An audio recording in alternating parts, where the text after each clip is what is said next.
ഇത്തവണ LDF-നൊപ്പം നിൽക്കുമെന്നുള്ള സാധ്യത ഉറപ്പിക്കുകയാണ്.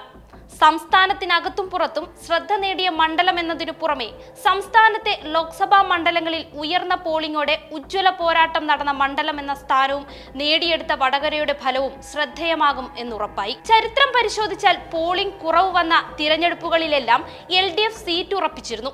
ഇത്തവണയും ഇത്തരമൊരു സാധ്യത പൊതുവെ 20 മണ്ഡലങ്ങളിലും ഉണ്ടെങ്കിലും വടകരയിൽ സാധ്യത വളരെ കൂടുതലാണ്. എന്നാൽ ലോക്സഭാ തിരഞ്ഞെടുപ്പിനോട് അടുത്തതോടെ കുറേയേറെ നാടകങ്ങൾ അരങ്ങു തകർത്ത മണ്ഡലമാണ് വടകര. ഒന്നാമത്തെ നാടകമാണ് സൗഹാർദ്ദ സദസ്. ഹൈദരാബാദ് സിറ്റിയിൽ അസറുദ്ദീൻ ഉവൈസി നടത്തിയ തിരഞ്ഞെടുപ്പ് പ്രചരണ രീതിയാണ് വടകര പാർലമെന്റ് മണ്ഡലത്തിലും നമ്മൾ കണ്ടത്. വന്യമായ മതാവേശത്തോടെ ചെറുപ്പക്കാരും സ്ത്രീകളും ഓടിക്കൂടുന്ന കാഴ്ച. സ്ഥാനാർത്ഥിയോടുള്ള മതാഭിമുഖ്യം ഒരുതരം ഭ്രാന്തായിരുന്നു വടകരയിൽ. അത്തരം പ്രചരണ ചേരുവകൾ കേരളത്തിൽ ഇതുവരെ അപരിചിതമായിരുന്നു. രാഹുൽ ഗാന്ധി മത്സരിച്ച വയനാട്ടിൽ പോലും വടകരാവേശം കാണാതിരുന്നത് അവിടെയൊന്നും മതഭ്രാന്ത് കുത്തിനിറയ്ക്കാത്തതുകൊണ്ടാണ്. അതല്ല, രാഹുൽ ഗാന്ധിയേക്കാൾ സ്വീകാര്യനാണ് ഷാഫി എന്നുണ്ടോ? ജനങ്ങളെ വർഗീയമായി ചേരിതിരിച്ച ശേഷം മറ്റൊരു ഉഡായിപ്പായി വർഗീയ വിരുദ്ധ സൗഹാർദ്ദ സദസ്സുമായാണ് UDF വന്നത്. കടിച്ച പാമ്പിനെ കൊണ്ട് തന്നെ വിഷമിറക്കിക്കുക എന്നതുപോലെ ഷാഫിയുടെ നേതൃത്വത്തിൽ ലീഗ് ചീറ്റിയ വർഗീയ വിഷം അവർ തന്നെ വലിച്ചെടുത്തു എന്ന് തന്നെ പറയാം. എന്തായാലും UDF ഒരു കാര്യം സമ്മതിച്ചു. കഴിഞ്ഞ ലോക്സഭാ തിരഞ്ഞെടുപ്പിൽ ഷാഫിയും കൂട്ടരും ശൈലജ ടീച്ചർക്കെതിരെ നടത്തിയ വർഗീയ പ്രചരണങ്ങൾ വടകരയുടെ മതേതര മനസ്സിനെ മുറിവേൽപ്പിച്ചിട്ടുണ്ട്. അവരെ എന്തിനാണ് UDF ഇസ്ലാം വിരുദ്ധവും മുസ്ലിം വിരുദ്ധവുമാക്കിയത്? പറ്റിയ തെറ്റ് പരിഹരിക്കാൻ പാപം ചെയ്തവർ തന്നെ മുൻകൈയെടുത്തു. മറ്റു മണ്ഡലങ്ങളിൽ മതവിദ്വേഷ പ്രചരണം നടത്താത്തതുകൊണ്ട് അവിടങ്ങളിൽ സൗഹാർദ്ദ സദസ്സും ഉണ്ടായില്ല. KK ശൈലജയുടെ മോർഫ് ചെയ്ത പോസ്റ്ററുകൾ പ്രചരിച്ചതുമായി ബന്ധപ്പെട്ട വിവാദങ്ങൾ ഒരു പരിധിവരെ ഇടതുപക്ഷത്തിന് അനുകൂലമായി തന്നെ വന്നു. ഇത് രാഷ്ട്രീയ വിവാദമായതോടെ പോളിംഗിലും അതിന്റെ പ്രതിഫലനം ഉണ്ടായി.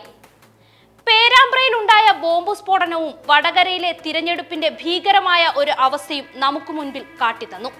മുൻപ് കേട്ടുകേൾവിയില്ലാത്ത പല രാഷ്ട്രീയ ഭീകരതന്ത്രങ്ങളും വടകരയിൽ ഇത്തവണ നമ്മൾ കണ്ടു. മതവും രാഷ്ട്രീയവും അക്രമവും രാഷ്ട്രീയവുമെല്ലാം അരങ്ങ് തകർത്ത വടകര മണ്ഡലത്തിലെ തിരഞ്ഞെടുപ്പിന്റെ ഫലവും അത്രയേറെ കാത്തിരിക്കേണ്ടതാണ്. ഇത്തവണ LDF തന്നെ സീറ്റ് നേടുമെന്നാണ് ഇതുവരെയുള്ള അറിവ്. വടകര ലോക്സഭാ മണ്ഡലത്തിൽ 2024 സ്ഥാനാർത്ഥി പട്ടികയിൽ ഇന്ത്യൻ നാഷണൽ കോൺഗ്രസിൽ നിന്ന് ഷാഫി പറമ്പിലും ഭാരതീയ ജനതാ പാർട്ടിയിൽ നിന്ന് പ്രബുൽ കൃഷ്ണയും കമ്മ്യൂണിസ്റ്റ് പാർട്ടി ഓഫ് ഇന്ത്യയിൽ നിന്ന് KK ശൈലജയുമാണ് പ്രധാന സ്ഥാനാർത്ഥികൾ. അതിനാൽ തന്നെ ഇവിടെയാണ് പോരാട്ടം ചൂടുപിടിച്ചത് എന്ന് തന്നെ പറയാം. വടകരയിൽ 14,21,883 വോട്ടർമാരിൽ 11,14,950 പേരാണ് ഇത്തവണ വോട്ട് രേഖപ്പെടുത്തിയത്. ഇവരിൽ 5,07,584 പുരുഷന്മാരും 6,07,362 സ്ത്രീകളും 4 ട്രാൻസ്ജെൻഡേഴ്സും ഉൾപ്പെടുന്നു. 2019 82.70% പോളിംഗ്. 12,80,926 പേരിൽ 10,57,440 പേരാണ് കഴിഞ്ഞ തിരഞ്ഞെടുപ്പിൽ വോട്ട് ചെയ്തത്. ഇത്തവണ ശതമാനം കുറഞ്ഞെങ്കിലും വോട്ടുകളുടെ എണ്ണം കൂടി. പുതുതായി ചേർന്ന വോട്ടുകളാണ് വടകരയിൽ ഉയർന്ന പോളിംഗിന് വഴിയൊരുക്കിയത്.